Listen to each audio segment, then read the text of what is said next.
Hello student, welcome back to another video. उम्मीद करते हैं आप सभी अच्छे होंगे और अपनी पढ़ाई भी कर रहे होंगे, क्योंकि आप लोगों का टाइम टेबल आ चुका है। तो अब आप लोग समय ना ख़राब करते हुए अपनी पढ़ाई पर पूरा फोकस करिए। और मैं सभी इम्पॉर्टेंट क्वेश्चन सोशल का ठीक करा दे रहा हूँ, जिससे आप लोग अच्छे से याद कर लीजिएगा। तो आप लोग को अगर रेगुलर क्लास कर रहे हैं तो आपको पता होगा कि हम लोग इतिहास ख़त्म कर चुके हैं।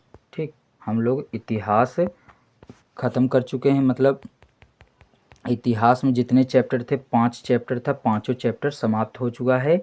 यदि आप लोगों ने अभी तक नहीं देखा है तो यूट्यूब पर प्लेलिस्ट बनी हुई है और चैनल पर क्लासेस पड़ी हुई हैं, आप लोग जाकर देख लीजिए। आज हम लोग शुरू करने वाले हैं भूगोल। आज हम लोग क्या शुरू करने वाले हैं? आज हम लोग शुरू करने वाले हैं भूगोल। ठीक, जैसा कि आपको थंबनेल पर दिख रहा होगा, कक्षा 10 के लिए भूगोल स्टार्ट करेंगे। चैप्टर 1 है संसाधन एवं विकास। चैप्टर 1 का नाम क्या है? संसाधन एवं विकास। थोड़ा मैं यहाँ कलर चेंज कर लेता हूँ।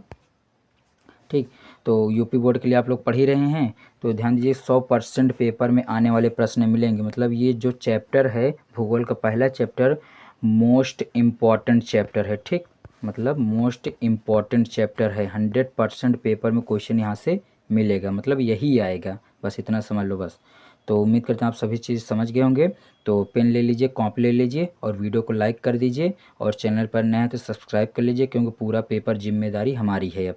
ठीक, हम पूरा चैप्टर कंप्लीट करवाएंगे, प्रैक्टिस करवाएंगे, सब कुछ ठीक ओवरऑल।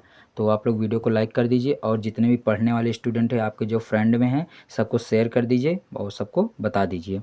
तो आइए हम लोग क्वेश्चन लिखेंगे, उसके बाद फिर आंसर करते हैं। ठीक, तो जैसा कि आप लोग को स्क्रीन पर दिख रहा होगा क्वेश्चन हमारे सामने है। तो लिखना कौन सा है आप लोग को ये समझिए। ठीक, हमारे सामने क्वेश्चन तो आ गया, बट लिखना कौन सा है? 17 नंबर। कौन सा लिखना है? 17 नंबर क्वेश्चन। तो मिट्टी से आप क्या समझते हैं? भारत की प्रमुख मृदा, मृदा मतलब भी मिट्टी होता है। ठीक, मृदा मतलब मिट्टी। तो इनके प्रकार लिखना है। तो वीडियो को रोक कर लिख लीजिए, उसके बाद हम लोग इसका आंसर देखते हैं। ठीक, आइए इसका आंसर देखते हैं हम लोग। सामने उत्तर आ चुका है, ध्यान से देखिए, हमारे सामने उत्तर आ चुका है। तो मिट्टी से आप क्या समझते हैं? हेडिंग बना ली, मतलब जो क्वेश्चन था हमारा ये था। आंसर में क्या लिखेंगे? मिट्टी पृथ्वी की ऊपरी सतह पर पाई जाने वाली वह परत है जो चट्टानों के टूटने, मौसम के प्रभाव और जीवित अजीवित पदार्थों के मिश्रण से बनती है। मतलब मिट्टी कैसे बनेगी? पत्थर घिसेंगे, या मान लो कोई पेड़ पौधे हैं ठीक जो नष्ट हो जाते हैं, ठीक, तो इन्हीं से बनते हैं। इसमें पानी, हवा, खनिज, जीवांश, ह्यूमस उसको बोलते हैं, और सूक्ष्म जीव पाए जाते हैं। यह पौधों की वृद्धि के लिए आवश्यक आधार प्रदान करती है। ठीक, तो आप लोग इसको अपने से भी लिख सकते हैं, मिट्टी से रिलेटेड ही लिखना है। और एक बार पढ़ लेंगे तो आप लोग कुछ आइडिया रहेगा, हाँ हमको ऐसे लिखना है। तो आप लोग इसको ध्यान से वीडियो रोक कर अच्छे से पढ़ पढ़ कर लिखा करिए। ठीक, तो पढ़ पढ़ के लिख लीजिएगा। हम आगे बढ़ते हैं। अब देखते हैं मिट्टी के प्रकार। क्या देखेंगे? मिट्टी के प्रकार। तो कौन कौन सी मिट्टी है? मुख्यतः 5 प्रकार की मिट्टी होती है। आप लोग 2-3 जो भी याद होगा लिख लीजिएगा, कोई दिक्कत नहीं है। पहला कौन सा है? जलोढ़ मिट्टी, एलुवियल सॉइल इसको बोलते हैं, जलोढ़ मिट्टी। नदी क्षेत्रों में पाई जाती है और यह उपजाऊ होती है। ठीक, अगर वहाँ पर केवल आप लोग से प्रकार पूछेगा तो आप लोग केवल ये जलोढ़ मिट्टी लिखिएगा, ये मत लिखिएगा। ठीक, ये सब नहीं लिखिएगा, केवल बस ये मैं आपको समझा दे रहा हूँ। सुनो, मैं समझाता हूँ कैसे। अगर आप लोग से केवल पूछेगा मिट्टी के प्रकार लिखिए, तो आप लोग कौन कौन से लिखेंगे? जलोढ़ मिट्टी, काली मिट्टी, तो उसके बाद दूसरी कौन सी लिखेंगे? तीसरी हो जाएगी लाल मिट्टी, चौथी पर्वतीय मिट्टी या वन मिट्टी, और पांचवी हो जाएगी लैटेराइट मिट्टी। तो उम्मीद करते हैं आप लोग समझ गए होंगे। केवल आप लोग बस इतना लिखिएगा जो ब्लैक, मतलब बोल्ड कलर से ब्लैक में है, बस। ठीक, और उसके बाद इसके बारे में जानने की बात आगे थोड़ा सा मैं बता दे रहा हूँ, आप लोग जान लीजिए। क्या? नदी क्षेत्रों में पाई जाती है और उपजाऊ होती है। सबसे उपजाऊ मिट्टी पूछेगा तो आप लोग बताइएगा जलोढ़ मिट्टी। सबसे उपजाऊ मिट्टी कौन सी होती है? जलोढ़ मिट्टी। और दूसरी होगी काली मिट्टी। क्या होती है? कपास की खेती के लिए प्रसिद्ध है, महाराष्ट्र मध्य प्रदेश में पाई जाती है। ठीक, तो ये काली मिट्टी सब ज़्यादा कपास के लिए, कपास में जानते हैं ना, रुई। ठीक, तो नेक्स्ट है लाल मिट्टी। अगली कौन सी हो जाएगी हमारे पास? लाल मिट्टी है। तो लाल मिट्टी ये लौह ऑक्साइड के कारण, ठीक, लाल रंग दक्षिण पूर्व में भारत में पाई जाती है लाल मिट्टी। पर्वतीय मिट्टी या वन मिट्टी बोलते हैं इसको, पहाड़ी क्षेत्रों में जो मिट्टी पाई जाती है जलवायु स्थानों पर, ठंडी जलवायु वाले स्थानों पर, उसको पर्वतीय मिट्टी बोलते हैं। पर्वत मतलब पहाड़ होता है। नेक्स्ट है लेटेराइट मिट्टी, ठीक, लेटेराइट मिट्टी, तो इसको बोलते हैं भारी वर्षा वाले क्षेत्रों में कम उर्वर उचित खाद डालने पर उपजाऊ होती है। लेटेराइट मिट्टी हमारी क्या होती है, ये अनुपजाऊ मिट्टी मानी जाती है, कठोर मिट्टी भी मानी जाती है, ठीक, जो तालाबों लाबों में पाई जाती है। तो उम्मीद करते हैं आप लोग समझ गए होंगे। तो ये हमारा पहला आंसर कंप्लीट हो गया। वीडियो को रोक कर अच्छे से लिख लीजिए और पढ़ लीजिएगा, समझ लीजिएगा। तो आइए हम लोग देखते हैं इसके बाद सेकंड क्वेश्चन हमारा कौन सा है। सेकंड क्वेश्चन हमारे पास है, ध्यान से देखिए, सेकंड क्वेश्चन हमारे पास कौन सा है, 19 नंबर लिखिएगा, ठीक, कौन सा लिखेंगे, 19 नंबर। मृदा अपरदन को रोकने के कोई दो उपाय बताइए। मृदा अपरदन में देखो, मृदा मतलब क्या बताया मैंने, मिट्टी, मृदा मतलब मैंने क्या बताया, मिट्टी, ठीक। तो मृदा मतलब क्या हो गया, मृदा मतलब हो गया मिट्टी। तो ध्यान से देखिएगा, और अपरदन मतलब होता है कटाव, अपरदन मतलब कटाव भी बोल सकते हो, या मतलब मृदा अपरदन, हाँ सही है, ठीक, कटाव बोल सकते हैं, ठीक, ये हो गया। तो उम्मीद करते हैं समझ गए होंगे आप लोग, ठीक। तो मृदा अपरदन को रोकने के लिए, ठीक, मृदा अपरदन को रोकने के लिए कोई दो उपाय हमें बताने, मिट्टी को कटने से या मिट्टी को बहने से मतलब कैसे रोक सकते हैं। तो आप लोग को तो पता ही होगा इसका आंसर। आइए देखते हैं, उत्तर आ चुका है। दो उपाय पूछा था। तो पहला क्या बोल सकते हैं, वनों का संरक्षण एवं वृक्षारोपण से, मतलब पेड़ ज़्यादा से ज़्यादा लगाएंगे तो मिट्टी कम कटेगा, ठीक। तो पेड़ मिट्टी को बांध कर रखते हैं जिससे हवा पानी द्वारा मिट्टी बहने से बच जाती है। तो समझ में आ रहा है ना। और दूसरा क्या होगा, सीढ़ी नुमा खेती करके, पहाड़ी क्षेत्रों में ढलानों पर सीढ़ियाँ बनाकर खेती करने से वर्षा का पानी धीरे धीरे बहता है और मिट्टी का कटाव रुकता है। तो आप लोग खुद ही समझते हैं, मतलब अगर पानी रुक रुक कर जाएगा, ठीक, पानी अगर रुक रुक कर जाएगा तो मिट्टी का कटाव कम होगा, और पानी तेज़ी से जाएगा तो मिट्टी का कटाव तेज़ी से होगा। तो उम्मीद करते हैं आप लोग समझ गए होंगे। वीडियो को रोक कर अच्छे से आंसर लिख लीजिए और 2-4 बार अपने से भी पढ़ लीजिएगा, ठीक। तो आइए तीसरा क्वेश्चन देखते हैं। तीसरा क्वेश्चन है हमारे पास, जो कि मोस्ट इम्पॉर्टेंट क्वेश्चन है। तीसरा कौन सा है, उत्पत्ति के आधार पर, 20 नंबर लिखिएगा, ठीक, उत्पत्ति के आधार पर संसाधनों के प्रकार बताइए। उत्पत्ति के आधार पर संसाधनों के प्रकार बताइए।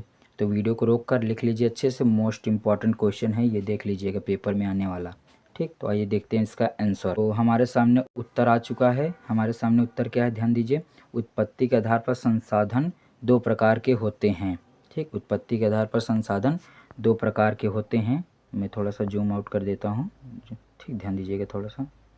तो उत्पत्ति के आधार पर मिट्टी कितने प्रकार के होते हैं, दो प्रकार के होते हैं, ठीक, इसको आप लोग लिख लियोगे।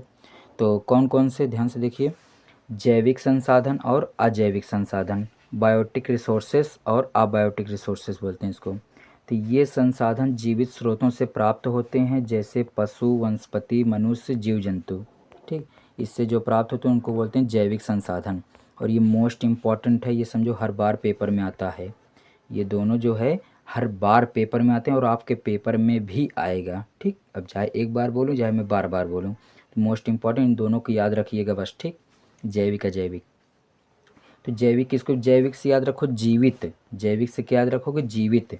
जीवित मतलब जैसे पशु जीवित हैं, वनस्पति पेड़ पौधे जीवित हैं जो बढ़ते रहते हैं, मनुष्य जीव जंतु, समझ में आ रहा है ना। और अजैविक मतलब क्या पढ़ोगे, अजैविक संसाधन, ये निर्जीव स्रोतों से प्राप्त होते हैं, जैसे जल, वायु, खनिज, धातुएं, मिट्टी, ठीक। तो इनको क्या बोलते हैं, अजैविक। वीडियो को रोक लीजिए और अच्छे से लिख लीजिए, क्योंकि याद आप लोग को करना है, इसलिए मैं ज़्यादा टाइम वेस्ट ना करूं, मतलब वीडियो बहुत बड़ी ना हो पाए, इसलिए मैं आपको शॉर्ट फॉर्म में पूरा बता देता हूं, ठीक। तो लिख लिए होंगे। आइए नेक्स्ट क्वेश्चन देखते हैं। नेक्स्ट क्वेश्चन हमारे सामने जो है कौन सा होगा, 21 नंबर। नेक्स्ट क्वेश्चन कौन सा, 21। क्या लिखेंगे, अयस्क क्या होते हैं, भारत में लौह अयस्क की दो प्रमुख पेटियां कौन सी हैं, ठीक। अयस्क क्या होते हैं और भारत में लौह अयस्क की दो प्रमुख पेटियां कौन सी हैं। तो मोस्ट इम्पॉर्टेंट क्वेश्चन होने वाला है ये, ध्यान दीजिएगा। तो आइए इसका उत्तर देखते हैं क्या होगा। तो हमारे सामने उत्तर आ चुका है, ध्यान से देखिए उत्तर क्या है, ठीक। अयस्क वे खनिज होते हैं जिनसे धातुओं को लाभकारी रूप में निकाला जा सकता है। इनमें धातु की मात्रा इतनी होती है कि उसका खनन आर्थिक रूप से लाभदायक हो। तो ये अयस्क हो गया। अयस्क वे खनिज होते हैं, ठीक, या पदार्थ होते हैं जिनसे धातुओं को लाभकारी रूप में निकाला जा सकता है। इनमें धातु की मात्रा इतनी होती है कि इनका उसका खनन आर्थिक रूप से लाभदायक हो। तो ये हो गया इसकी परिभाषा। आगे पढ़ते हैं, ध्यान से देखिए।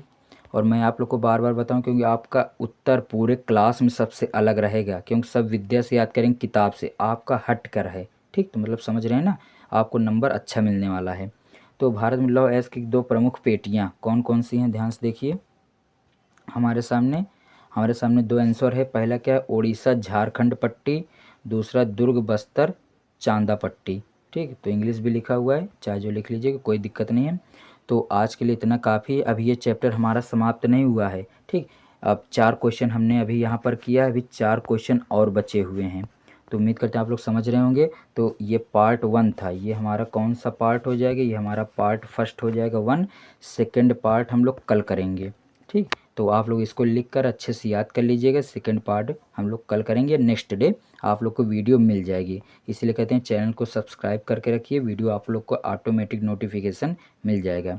तो जैसे कि ध्यान दीजिए, तो आज हमारा ये जो था भूगोल का जो चैप्टर 1 था, इसका पार्ट 1 हमारा आज कंप्लीट हो गया। मैं पार्ट 1 के नाम से वीडियो डाल दूंगा, पार्ट 2 आप लोग को कल मिल जाएगा। ठीक, इसका पार्ट सेकंड, तो ये बहुत जल्दी ही ख़त्म हो जाएगा, टेंशन मत लीजिए। और मैं ये भी गारंटी देता हूँ, देख लीजिएगा आप लोग इसका मतलब एग्जाम्पल कैसे, जो आपका प्री बोर्ड का पेपर होगा ना, प्री बोर्ड का स्कूल में, आपके विद्यालय में या स्कूल में जो प्री बोर्ड का पेपर होगा, देख लीजिएगा सेम टू सेम पूरा क्वेश्चन यहीं से मिलेगा, मैं अभी ही बता दे रहा हूँ। ठीक, तो आप लोग बस विश्वास करके पढ़ते रहिए और याद करते रहिए। ठीक, मिलते हैं नेक्स्ट वीडियो में। तो